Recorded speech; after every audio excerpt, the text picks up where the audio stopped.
Sí, buenos días. Pues muy buenos días a todos. Vamos a dar inicio a nuestra sesión general por respeto a los tiempos. El día de hoy me complace presentar a la licenciada Alejandra Magaña Hidalgo, enfermera adscrita y además educadora.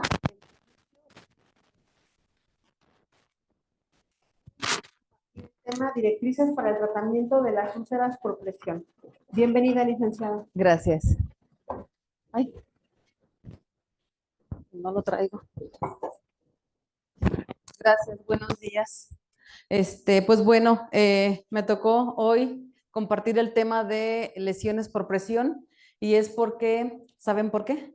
En noviembre, el tercer jueves de cada noviembre se conmemora la Jornada Mundial de Prevención de Lesiones por Presión.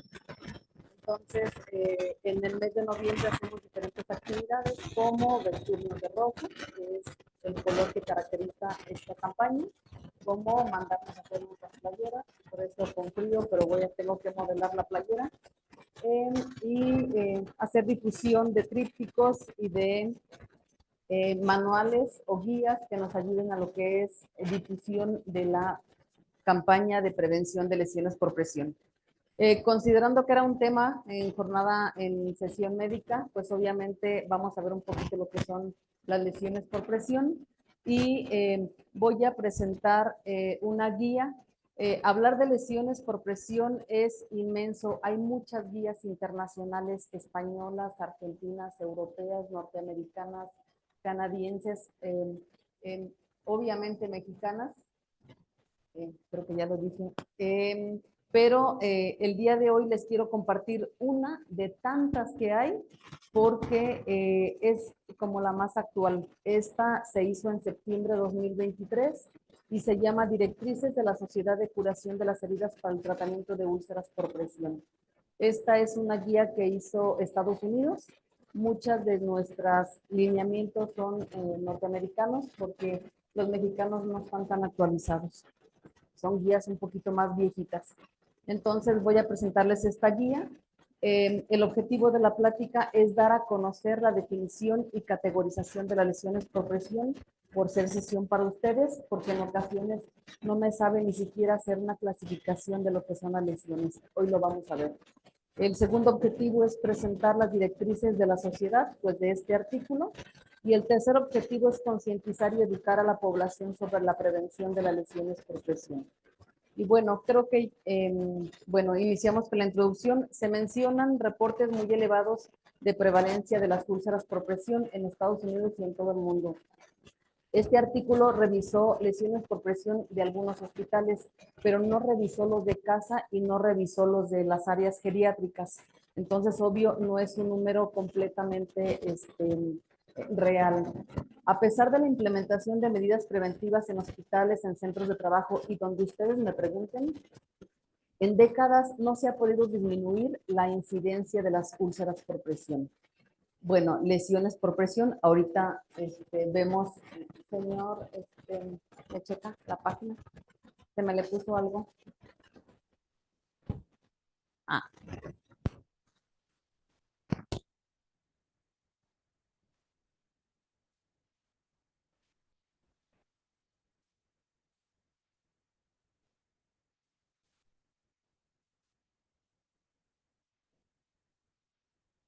Ok.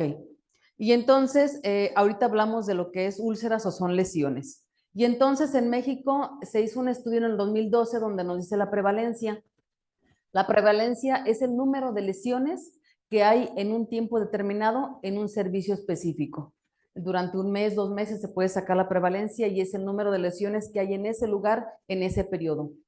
Prevalencia e incidencia son los números de casos nuevos que hay en un lugar por el tiempo que ustedes quieran mencionar, un día, un mes, un año. Y entonces sabemos que la prevalencia a nivel nacional aquí en México la tenemos de 12% y la incidencia en UCIs, terapias intensivas, llega hasta un 50%. Es decir, de cada pacientito que entra, hay una incluso hasta posibilidad de que salgan con 6 úlceras o 6 lesiones cada persona que entra a una terapia intensiva. Es decir, ingresan por un padecimiento y salen con 6 lesiones.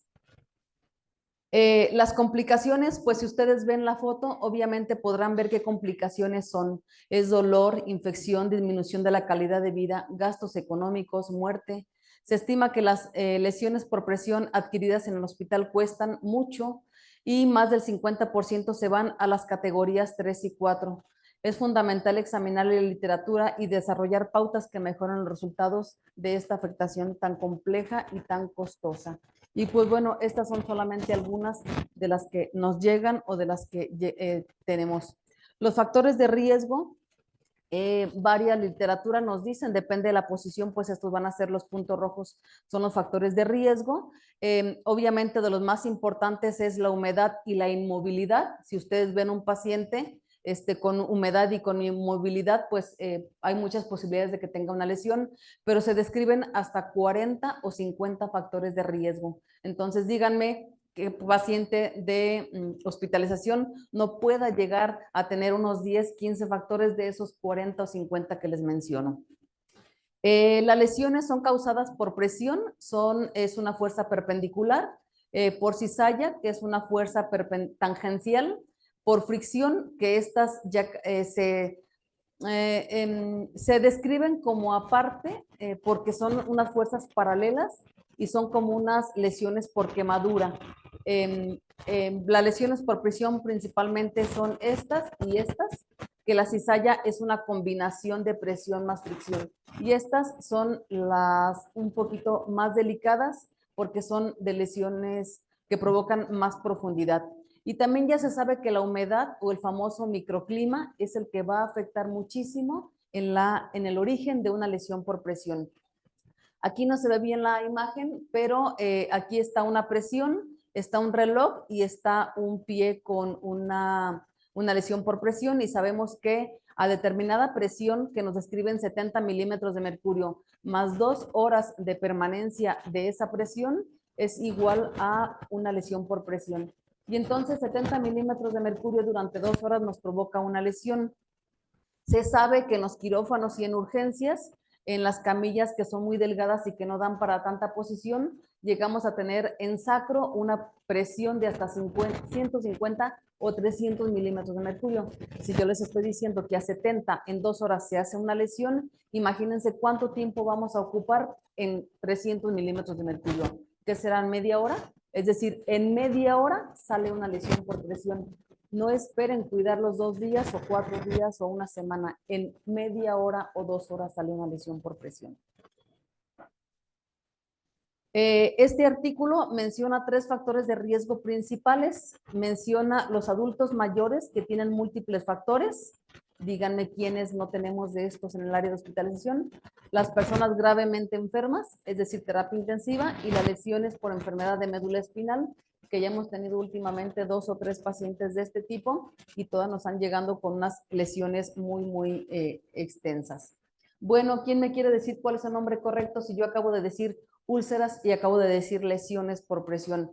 ¿Cuál es lo correcto entonces? ¿Úlceras o lesiones? Lesiones, dicen acá. ¿Ustedes, doctores? ¿Úlceras o lesiones? ¿O cuál de esas les gusta?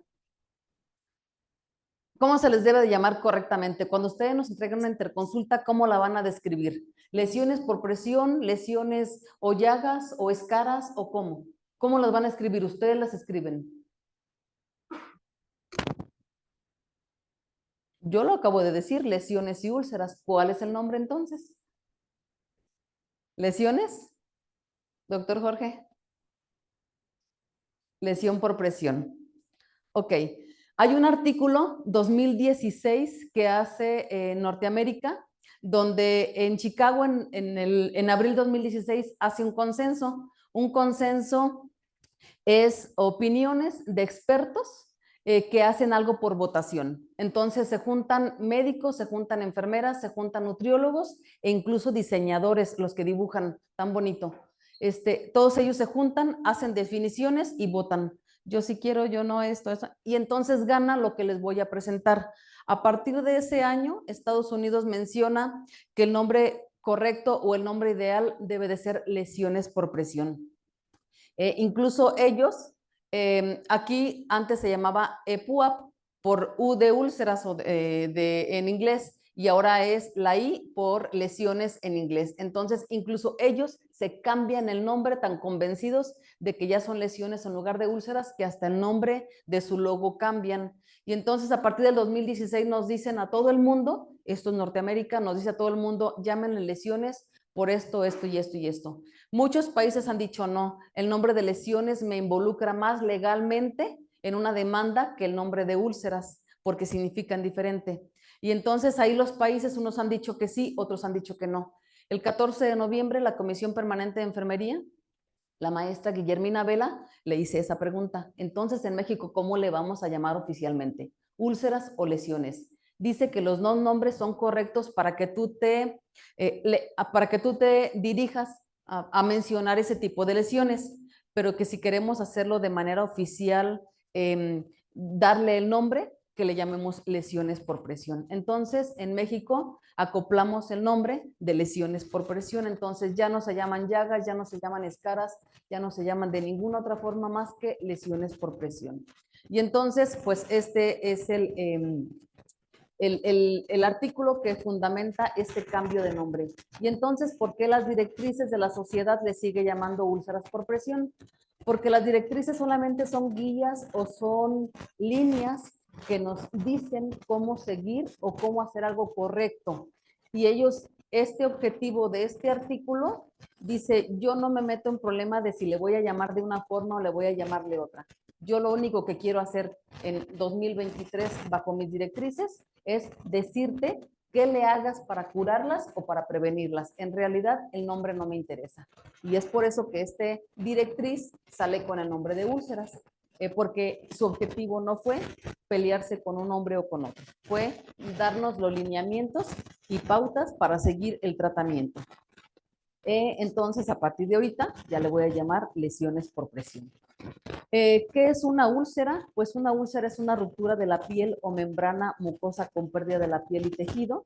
Hay necrosis, tejido epitelial y a menudo exudado. Y es una úlcera, es una herida abierta. Y una lesión es un daño corporal causado por la transferencia de energía.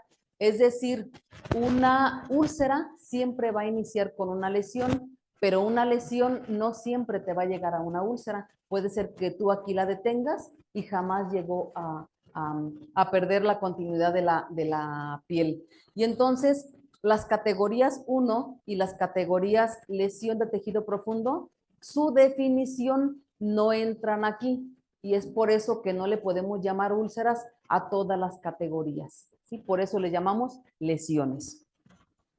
¿Qué es una lesión por presión? Es un daño localizado en la piel y en el tejido blando subyacente, generalmente sobre una prominencia ósea o relacionada con un dispositivo médico. Un dispositivo médico nos puede dar una lesión por presión, entonces agua con los dispositivos que colocamos.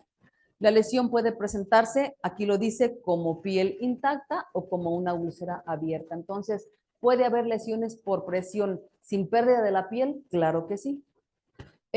Vemos las categorías y estas son las que quisiera que se repasaran, que aprendieran, porque esto es lo que nos entregan en las interconsultas, que normalmente falta un poquito la descripción. La categoría número 1 es una piel que solamente va a tener un eritema y que no va a palidecer en la digitopresión, es decir, una zona roja, normalmente redonda, normalmente sobre prominencia ósea, que tú la tocas con tu dedo, la presionas muy fuerte y jamás se va a colocar, jamás va a cambiar de color a blanco, sino siempre va a estar roja. Es decir, como cuando cruzamos las piernas y que quitamos la rodilla y nos queda un aro rojo. La diferencia entre lesión y solamente cruzar la pierna es que en menos de media hora eso rojo ya se nos retiró cuando descruzamos la pierna. Y estos eritemas pasa la media hora y nunca se les quitó lo rojito. Es decir, es una lesión por presión categoría 1. Entonces lo vamos a ver por medio de coloraciones.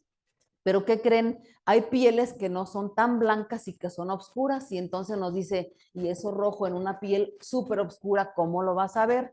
Entonces, bueno, también ya hay técnicas que nos dicen que obviamente en una piel de tono muy oscuro no vamos a ver eso rojo, no se va a percibir eso rojo y que eso lo vamos a ver por medio del calor, a tocarlo, el edema, el dolor, la induración y que además ya hay técnicas infrarrojas que nos va a hacer una evaluación subepidérmica para demostrarnos un daño microscópico.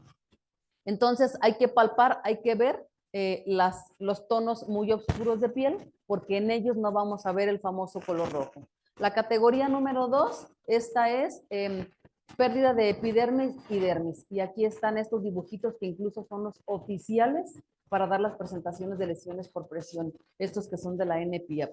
Entonces, la categoría número 2 es epidermis y dermis. Obviamente ya hay tejido granular, puede ya haber incluso hasta infección, pero normalmente son muy superficiales. ¿Qué nos dice de estas dos? Nos dice aguas, porque hay 3 cosas con las cuales las puedes confundir. Y entonces ustedes me llegan con una interconsulta y resulta con que es otra cosa. Dice que se puede confundir con una MARSI, que es una lesión por adhesivo sanitario. Dice que se puede confundir con un desgarro cutáneo, que es un debilitamiento en la capa basal entre epidermis y dermis, que normalmente son las pérdidas de piel en los pacientes de edad muy grande en los brazos. Y también nos dice que se puede confundir con las lesiones por humedad en el área de genitales, que son las famosas DAI, dermatitis asociada a incontinencia, y que pues estas 3 pueden ser confusión con la categoría número 2. La categoría número 3, pues bueno, es epidermis, dermis y tejido celular subcutáneo. Aquí ya llegamos un poquito más a profundidad, ya vemos un poquito más de incluso hasta tunelizaciones. También el término de conejeras ya no existe, de aquí nunca salen conejos, entonces no se le llamaría conejera, se le llaman tunelizaciones y se le llaman socavamientos. Son 2 cosas diferentes, ya luego se los comentamos bien. La categoría número 4 es la que va a llegar a lo que es el hueso, cartílago, músculo, tendón, ligamento, y que obviamente esta pues ya va a tener más complicaciones. Esta llega a sanar o cicatrizar hasta en 9 meses o poquito más de 1 año. Entonces, alguien que hace una lesión estadio categoría 4, pues ya sabemos que mínimo 1 año en poder cerrar esa herida. Hay categorías que no se les da número, sino que se les da nombre. La lesión inestadiable, que es la escara que tapa una lesión. Y a esta es a la única que le podemos llamar escara. Es a la única, porque efectivamente hay una escara, una costra negra seca, que no nos deja ver qué hay en la profundidad. Esta categorización, si ustedes ven, es por profundidad. Entonces, si tú no ves la profundidad, no le puedes dar una categoría y esa es la única que le podemos llamar escara o que le llamamos lesión inestadiable. Y es la costra seca que no nos permite ver el daño profundo. Y la lesión de tejido profundo, que esta es como un moretón, son colores cafés, violetas, púrpuras, pero con piel intacta, es decir, es una piel solamente como moradita, como roja, pero es varias combinaciones. Se dice que normalmente hay como hasta 3 tonos de color, entre oscuro, violeta, rojo, púrpura, tonos diferentes, y hay una combinación de colores. Y esta, pues sabemos, como su nombre lo dice, lesión de tejido profundo. Es decir, nosotros vemos esa coloración en la extremidad o en la zona anatómica y sabemos que eso está profundo. Hay otra que es una definición adicional y es la famosa lesión por presión relacionada a dispositivo médico, que los dispositivos médicos nos hacen lesiones por presión. Y entonces aquí tenemos un bebé, aquí tenemos un dedal que se quedó en la espalda, ya lo encontramos un día después, aquí tenemos los dispositivos de fijación, aquí tenemos un pulso oxímetro y estas son por dispositivo médico. Solamente el darle el nombre de dispositivo médico doy como la causa, pero no doy la profundidad. Es decir, aparte tenemos que clasificarla. Yo digo, tiene una lesión por presión relacionada a dispositivo médico y esta es categoría lesión de tejido profundo. Esta es como una lesión de tejido profundo. Tiene una lesión por presión relacionada a dispositivo médico inestadiable. Aquí le veo como costrita. Tiene una lesión de tejido profundo, una lesión relacionada a dispositivo médico, categoría 2, tiene el ámpula. Y entonces así nos vamos. Y la otra es también por dispositivo médico, pero en mucosa, y esa es la única que no clasificas, porque la mucosa no tiene las mismas capas de la piel. Ok, entonces llegamos a las directrices, una buena y una mala. Estas son las directrices que menciona este artículo, son 5, son 70 directrices, es decir, 70 recomendaciones que da esta directriz. Tengo el artículo, si alguien gusta que se lo pase, porque no las vamos a ver todas obviamente por tiempo. Yo las súper resumí y solamente puse algunas como las más importantes. Pero que ustedes sepan que nos dan 5 recomendaciones esta directriz. Y pues bueno, les explico la primera porque las demás ya solamente las voy a leer. La primera es la directriz, es decir, la recomendación da el fundamento. Ese es el número de directriz. Aquí deberíamos de llegar al número 70, que no vamos a llegar. Y estos son los números de artículos que revisaron y que apoyan esta recomendación. Entonces, si ustedes ven esta recomendación y este número tan elevado, pues quiere decir que es algo muy importante. Y entonces nos vamos iniciando. Nos dice del posicionamiento. Nos dice posicionamiento y superficies de apoyo.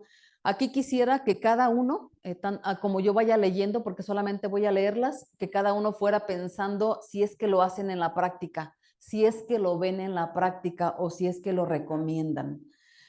Porque si no, ahí es donde podríamos ver nuestras debilidades, que es lo que no estamos haciendo como personal de salud. Entonces dice, establecer un programa de reposicionamiento y evitar posicionar a los pacientes sobre las úlceras. Recuerden que este artículo menciona úlceras, pero es lesiones y prominencias óseas. Las lesiones por presión son resultado de una hipoperfusión que es dada por la compresión de los tejidos blandos, y él dice que no se conoce el intervalo exacto de giro. Hay otros artículos que nos dicen que hay que estar cambiando cada que cambiamos, cada 2 horas.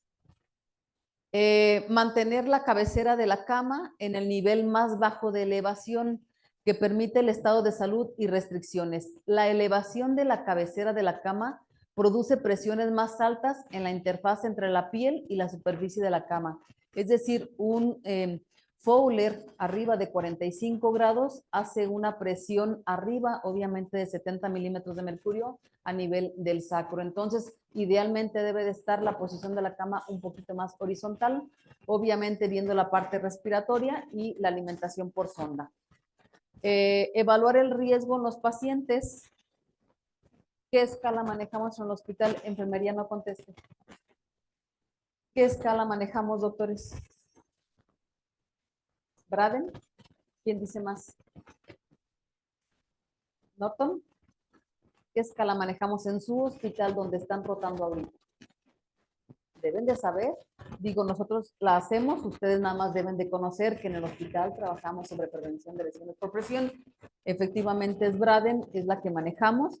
Braden a nivel México es la que más sensibilidad de especificidad tiene y es la que también la Comisión Permanente de Enfermería nos la establece a toda la República Mexicana. Entonces, valorar el riesgo de pacientes, dice utilizar una superficie reductora de presión individualizada, como las colchonetas o colchones, que es lo ideal. Redistribuir, reducir y aliviar no es lo mismo. Y es ahí donde entra la famosa cáscara, el colchón de cáscara de huevo, el famoso colchón de aire alterno, el famoso salea de borrego y el famoso, lo que ustedes me mencionan, el colchón de agua. Cada uno tiene su redistribución, reducción o alivio. Y obviamente los que más funcionan son los que alivian la presión, no tanto los que redistribuyen. Eso es también otro tema.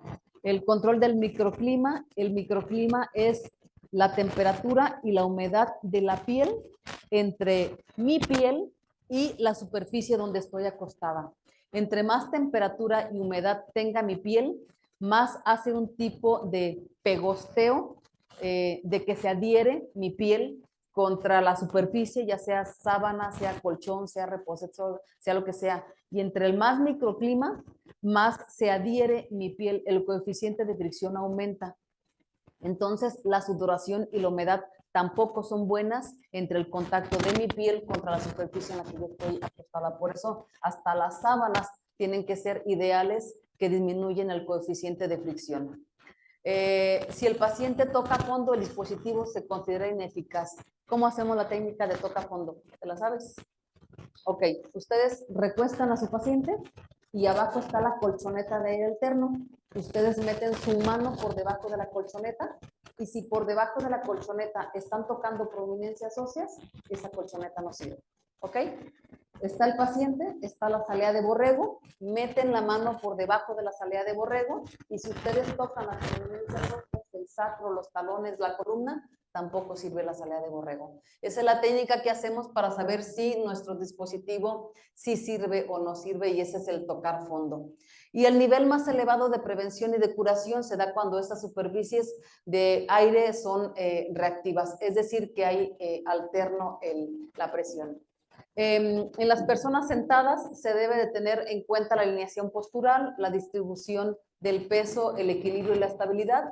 Abstenerse de sentarse sobre la zona afectada si ya hay lo que son las lesiones y el paciente en riesgo debe de aliviar la compresión tisular entre la superficie. Se sugiere que ellos, los de silla de ruedas, basta con 2 minutos o 1 minuto que alguien lo levante para que otra vez fluya lo que es toda la circulación y se quite esa compresión de los tejidos que es permanente. Entonces sugiere cada hora o cada 2 horas alguien estarlos levantando mínimo 1 minuto o 2 minutos.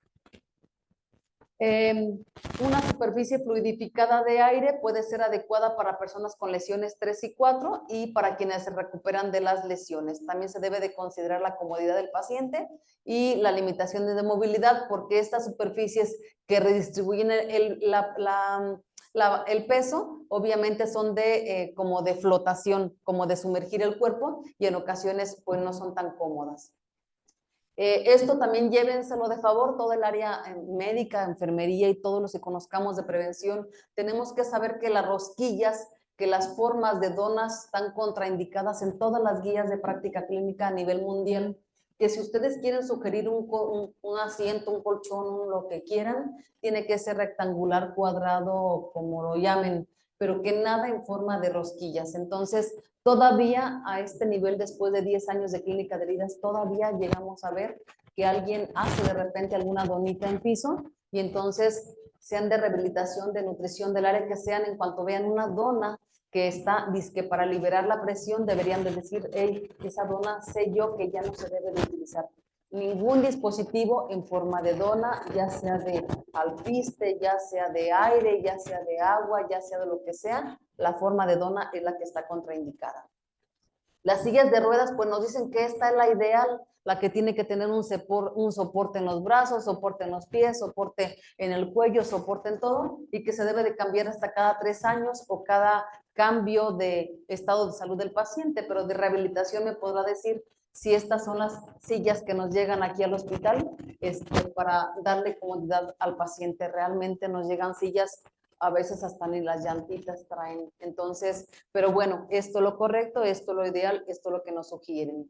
En nutrición no me meto mucho. Aquí dice que hay que hacer una evaluación nutricional al ingreso del paciente y siempre que haya un cambio del estado de salud para valorar el rubro de nutrición. Acuérdense que las lesiones están en prominencia ósea. Pacientes entre más desnutridos, más prominencia ósea, más lesiones por presión vamos a tener. Nos dice que los suplementos nutricionales tienen un efecto moderado en la prevención, incluso hasta en la curación de algunas categorías. Nos dice que la ingesta es inadecuada, que hay que dar un aporte. Normalmente siempre pedimos el apoyo de los nutriólogos. Los suplementos de vitaminas y minerales necesarios para la cicatrización de las heridas, cuando la ingesta es insuficiente, se deben de administrar, o cuando el déficit sea, esté presente con la paciente. Nos menciona algún tipo de vitaminas, que es las que se asocian a la prevención de las lesiones por presión. De la infección nos dice que se produce cuando el equilibrio de defensa entre el microbio y el huésped se altera y está a favor de los microbios, y obviamente también tratar las infecciones de otra zona.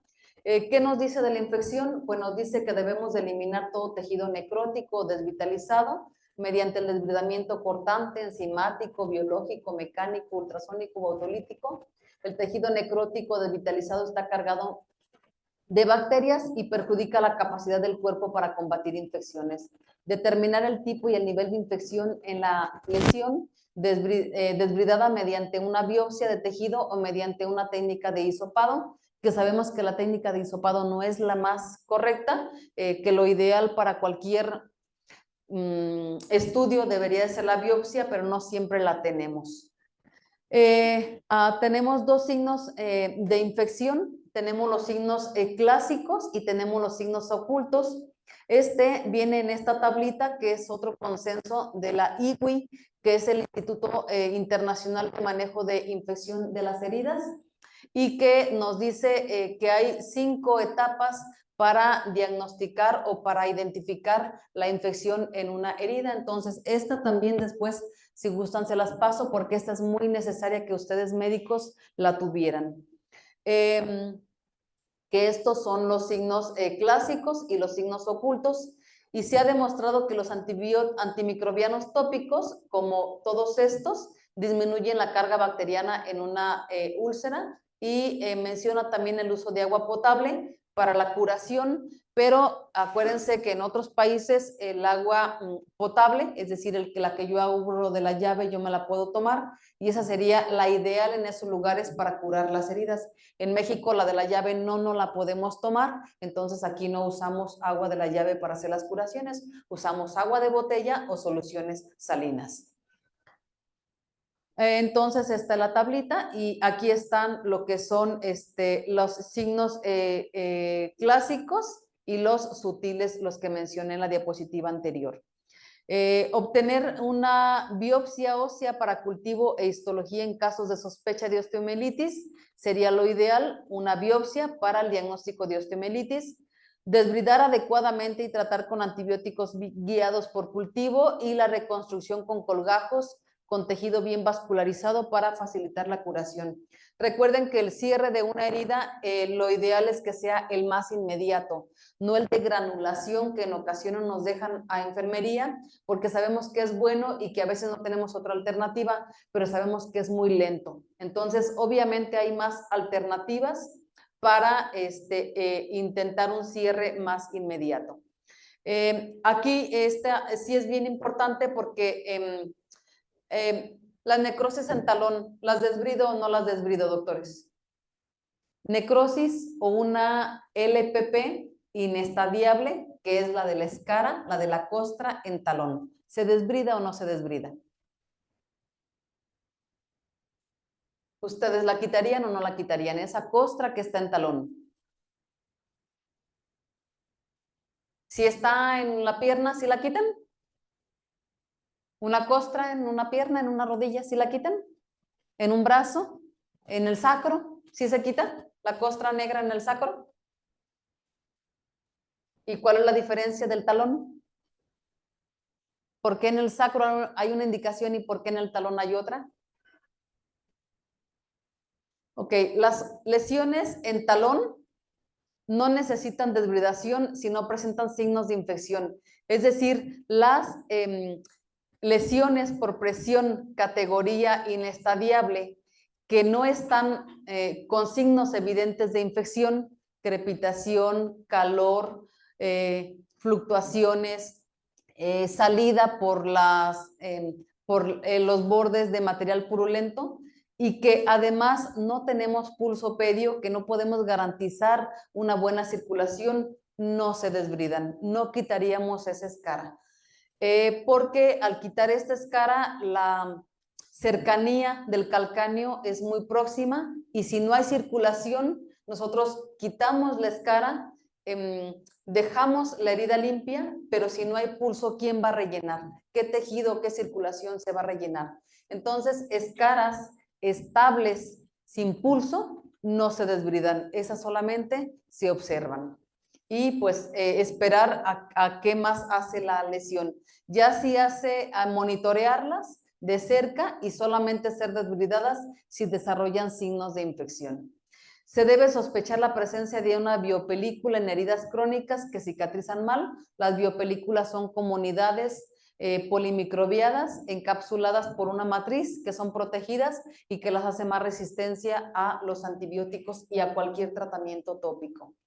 La preparación del lecho de la herida se define como el manejo de la herida para acelerar la cicatrización endógena y facilitar la eficacia. Es decir, la preparación del lecho de la herida es lo que uno le va a hacer al centro de la herida, a todo el lecho de la herida, para prepararla y para dejarla que cicatrice. Entonces, ¿qué hacemos? Quitamos infección, es decir, eso es preparar. ¿Qué hacemos? Quitamos necrosis, eso es preparar. ¿Qué hacemos? Quitamos exudado abundante, eso es preparar. Y entonces cuando terminamos de preparar, la cicatrización pues viene de la mano. A eso es a lo que le llamamos preparación del lecho de la herida.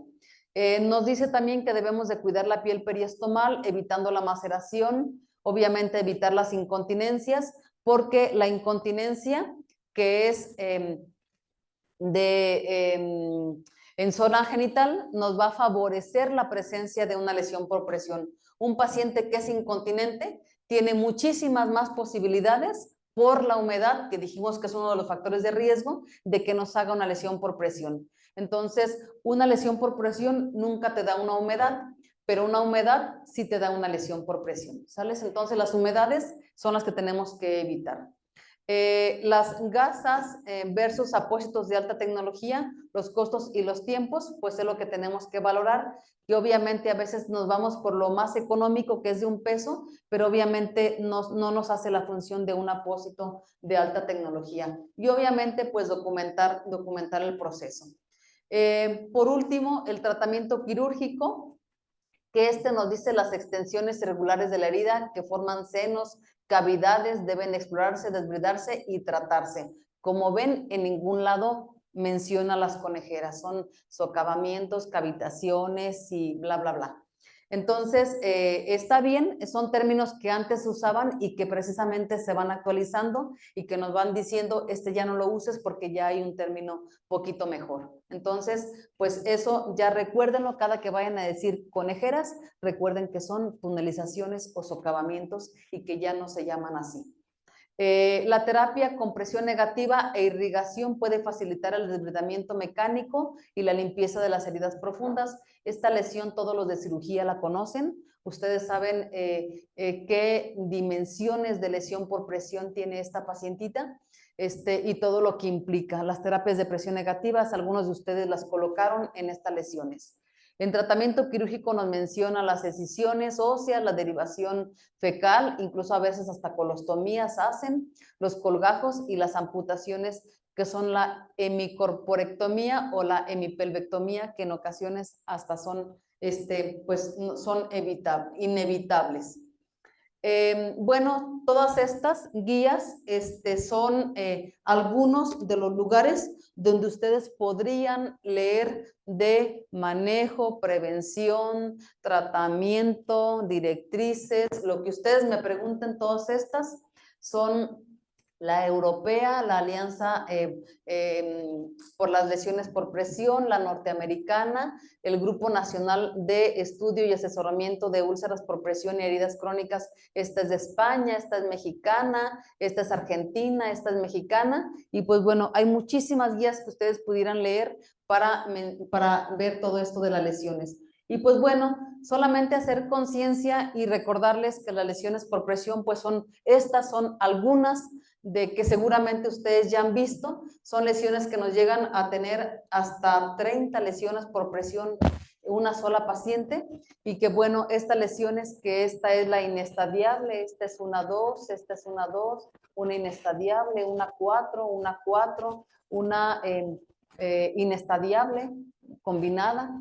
Y si ustedes se fijan, las lesiones que son muy redondas y que son como en alas de mariposa. Aquí nos dice cuál fue por presión y cuál fue por cizallamiento.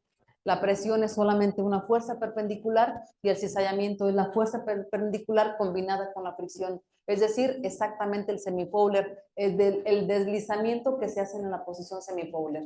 Esa es la presión de cizallamiento y se caracteriza por tener como dos alitas de mariposa y esas son obviamente como esta. Estos obviamente son las más complicadas. Algunas que tenemos también en bebecitos por dispositivos médicos, muchas en talones. Y entonces, ¿qué porcentaje es prevenible? ¿Quién me dice? ¿Qué porcentaje se puede prevenir de las lesiones por presión? ¿Se vale equivocarse, digan, o se vale atinarle? ¿Todas? ¿100%? Viendo los factores de riesgo, ¿el 100% se pueden prevenir? Ahorita se los voy a poner. Entonces, aquí la pregunta que nosotros siempre nos hacemos es, si un gran porcentaje de las lesiones son prevenibles, ¿por qué seguimos teniendo en este hospital en talones si son las más fáciles de prevenir? Es donde no involucra mover al paciente, es donde no involucra que yo esté delgadita o esté flaquita o esté y que no pueda con la paciente de 120 kilos. Es decir, no importa que esté intubada, los talones son muy fáciles de elevar y de levantar. Es decir, los talones son los que no deberíamos de tener en este hospital y en ningún otro. Y son los que seguimos teniendo lesiones en talón, cuando son los más fáciles de prevenir porque es donde no involucra mucho mi fuerza, simplemente son algunos cuidados. ¿Quién debe de prevenir las lesiones en este hospital? ¿Enfermería? Todos, todos, desde la contadora y la directora, porque son quienes nos deben de comprar los colchones, nos deben de comprar los ácidos grasos hiperoxigenados, nos deberían de conseguir las buenas sábanas, nos deberían de bla, bla, bla, todo lo administrativo y todo lo de gestión. Entonces, en un hospital, todo el equipo somos encargados de la prevención para no llegar a tener estas lesiones. Aquí tenemos mucho en cabeza, el factor principal para el área en la cabeza, que hemos llegado hasta el hueso. Miren, aquí tenemos ya el hueso expuesto, se llegó a tapar, fue lo bueno.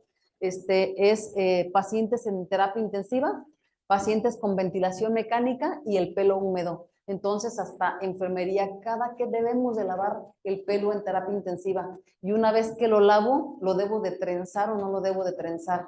¿O cómo le hago para secarlo? Yo en algún momento pensé hasta en una secadora en terapia intensiva para secar inmediatamente ese pelo y no tuviera el riesgo que tiene, que es el de humedad. Entonces, muchas cosas tan sencillas que pudiéramos hacer y que muchas lesiones se pueden prevenir, hasta con una secadora tenerla en terapia intensiva y poder secar el pelo, porque si el pelo mojado y la ventilación mecánica son los dos factores para que yo llegue a esto, pues tan fácil, una secadora y le lavo el pelo 2 veces a la semana a la paciente. No sé, tendrían que como hacerse muchas cosas para poder prevenir, porque se puede prevenir, claro que sí. Y pues bueno, la conclusión es que debe existir la responsabilidad del profesional de la salud, todos, ante la prevención, cuidados y tratamiento. Las lesiones por presión tienen gran impacto en la morbilidad, mortalidad y costos. Decir alto a las lesiones por presión. En este hospital cada año conmemoramos la Jornada Mundial de Prevención de Lesiones por Presión, porque todos podemos llegar a estos. Y para terminar, solamente son 3 diapositivas, donde son 3 hojitas que saqué de un artículo de 180 páginas, que es de un enfermero de España, donde él hace su tesis doctoral de prevención de lesiones por presión exclusivamente en terapia intensiva. Y dentro de todo lo que hace en esas 180 páginas, me gustó esto. Él dice que las lesiones por presión, bueno, esta es viejita, por eso también le llama úlceras. Dice que en un estudio con enfoque en pacientes que habían padecido lesiones por presión, él menciona 3 dimensiones principales. Las lesiones por presión causan un dolor sin fin. Las lesiones por presión producen una vida restringida. Y las lesiones por presión, asumir el hecho de vivir con una lesión por presión 1 año, que les acabo de decir que es lo que cierra la categoría 4.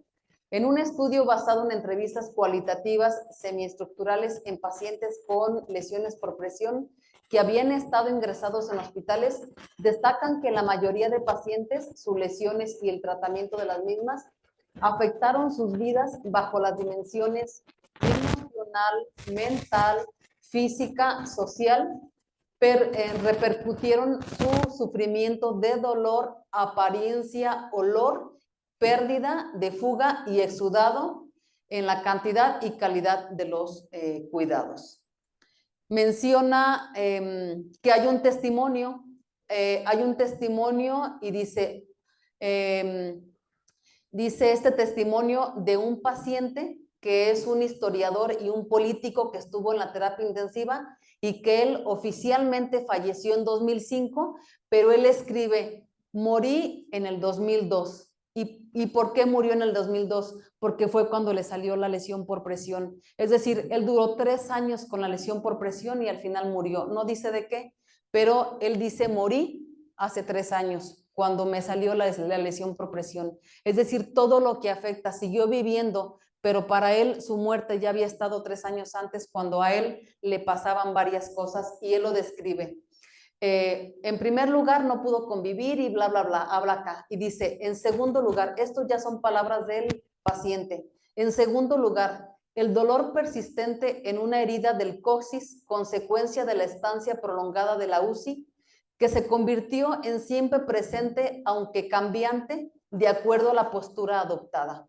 Sobre todo, sabía que estaba destinado a incrementarse a lo largo del día y destinado a reproducirse al día siguiente.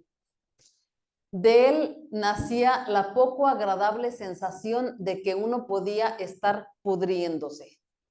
Y luego dice, cada semana y media el cirujano recortaba esa herida que no acababa de cicatrizar en el coxis, y un bicho singular designado como pseudomona vino a cohabitar en mi úlcera trasera. Los médicos al unísono decían, es normal. Y pues bueno, recordarles que el 95% de las lesiones son prevenibles y que no es normal tener una lesión, no es normal una fractura de cadera y que se vaya con una lesión en talón. No es normal salvar a un paciente de terapia intensiva de un paro y que se vaya con 6 úlceras que le van a modificar su vida durante los 9 meses o un año que sigue. No es normal decirle que al ingresar a un hospital, lo común es que se vaya con 1 o 2 heridas. La prevención no es fácil, pero se dice y está escrito que en un 95% se puede prevenir. Entonces, todos somos parte de esta campaña, de esta jornada, de que sí se pueden prevenir lesiones por presión y que hay muchos, pero muchos métodos para poder prevenirla. Y lo primero es hacer conciencia en nosotros, para nosotros pasar la información a los familiares, que son los que se van con los pacientes a su casa y que nunca les dijimos que los tenían que mover, que le decimos reposo absoluto por la fractura de cadera 2 semanas, pero nunca le dijimos que ese talón se iba a lastimar en las 2 semanas. Entonces, no es normal, como lo dice aquí el paciente, los médicos me decían es normal, pero no es normal tener una lesión. Se trabaja a nivel mundial sobre todo esto y ya se está trabajando sobre los directrices 2025, es decir, vamos a ver qué nos dicen el siguiente año de algo nuevo, y este es el cartelito que se van a estar haciendo difusión por parte de la clínica como parte de la jornada del hospital en prevención de lesiones por presión. Muchas gracias.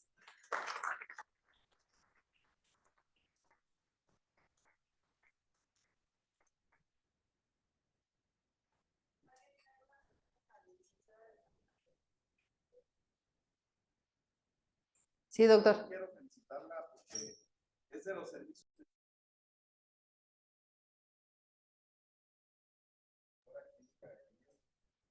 es el servicio que más ha evolucionado y más participa y más ha ayudado a las pacientes.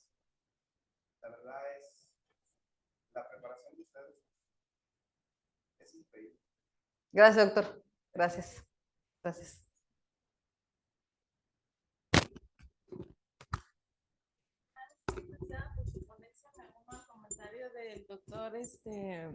Del doctor Ruiz, y ahorita que usted estaba mencionando acerca de cómo un paciente, la postura es importante para evitar desarrollar, se me viene a la mente a lo mejor algo, pues, no sé, el personal administrativo. Pasamos a, si no es por lo general, unas 5, 6, 7 horas sentados aquí en el servicio, en donde nos toca estar. Entonces, mi pregunta va enfocada a eso. ¿El personal administrativo también está sujeto o también puede desarrollar por las malas posturas o por el tiempo? ¿Alguna lesión de las que ustedes estaban comentando? Lesiones por presión como tal no, porque a lo mejor sí tienen la permanencia, pero hacen cambios cada determinados minutos, 20 minutos, 25 minutos, se levantan al baño, se levantan por el clinic, se levantan por el café, se mueven. Entonces, movimientos constantes no permitiría presentar una lesión por presión. Normalmente son pacientes postrados que no tienen por sí solos movimientos. Sí tienen mucho tiempo sentadas ustedes, pero no son continuos esas 6 horas. No son sin hacer algún descanso. Normalmente tienen movimiento frecuente. Gracias.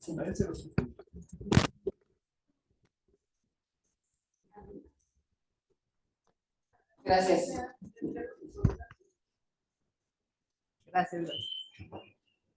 Ya después nos pasa la directriz. Claro que sí, claro que sí.